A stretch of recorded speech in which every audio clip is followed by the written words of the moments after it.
What's good, y'all? It's your boy, Sue Flash Flash here, back with another review. Today, we're going to be reviewing Bad Boys for Life, starring Will Smith and Martin Lawrence, of course. The end of the trilogy, starring our bad boys. What you want to do? Bad boys, what you gonna do?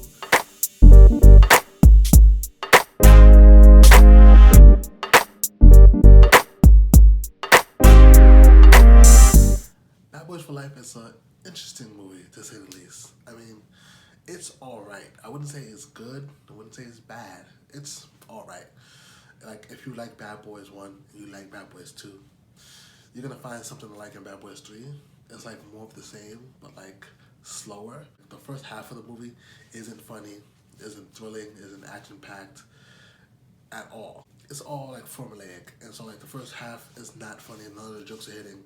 Then the action's pretty, really good, and then like it turns into just like in Bad Boys 2, a revenge flick where something happens, and they're like, oh, we gotta get revenge and one more ride, and we gotta do this one more time because we're bad boys. This movie wastes Vanessa Hudgens, and like she's a good actress, and they waste her character. She doesn't really say anything. I forget the other good looking kid.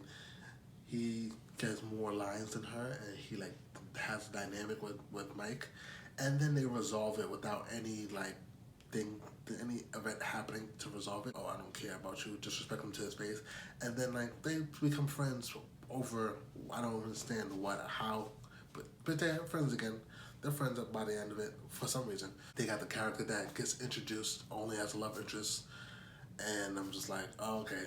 Like as soon as she started speaking in the movie, I'm like, oh, she has speaking lines, so she's definitely gonna be what you call it, a love interest for Mike, because the whole thing is like, oh, it's more to life than just being a bad boy. The movie doesn't pick up until like literally like towards the end of Act Two. The jokes are way better.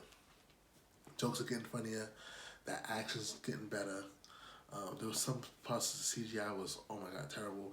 There was some parts where they didn't really hide that Will Smith was using a stunt double, which was hilarious. There was like two parts in particular where he's fighting the dude, the main villain, and he's like, you can definitely tell it's not Will Smith, and like you can see his face clearly, and they didn't try to hide it one bit. And there's a part where like they're using CGI like on their face. I was like, oh my god, that CGI is terrible. Movie doesn't pick up until the end of the second act, and that's when it gets way better.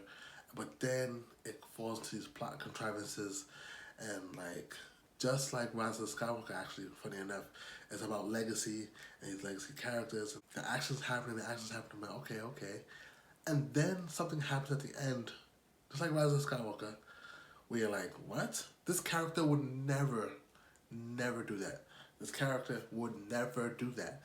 They're having a fight scene, they're doing a thing, things are blowing up, people are dying. There's no way this character is going to do that. And then when they have to, I mean, I really want to spoil this movie, but I'm not going to. There's a scene where a character's in danger, and they're literally like, you can see it coming from a mile away. Like, once the scene starts, you're gonna know what I'm talking about. Like, oh, this is gonna happen, and of course it happens. And you're like, there's no way that character's gonna do that. It doesn't make any sense at all, but it does. And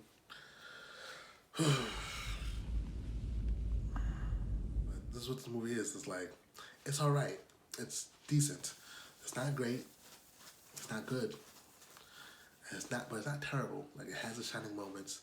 It has its really funny parts. It has its really bad parts.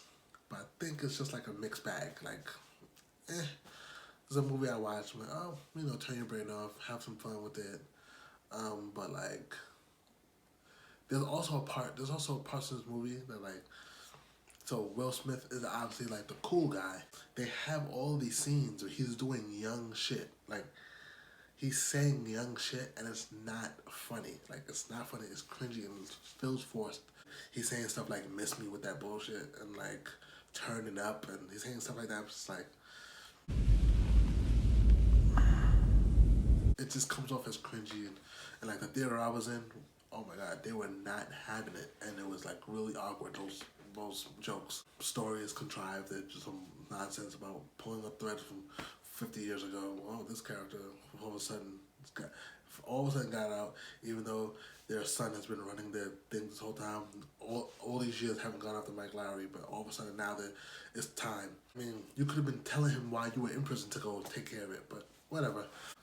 Yeah, I mean that's all there is to say about this movie. It was alright. That's been my review of Bad Boys for Life. If you like this video, like, comment, subscribe to the channel, share this video with your friends and family, and I'll see you in the next video. Peace.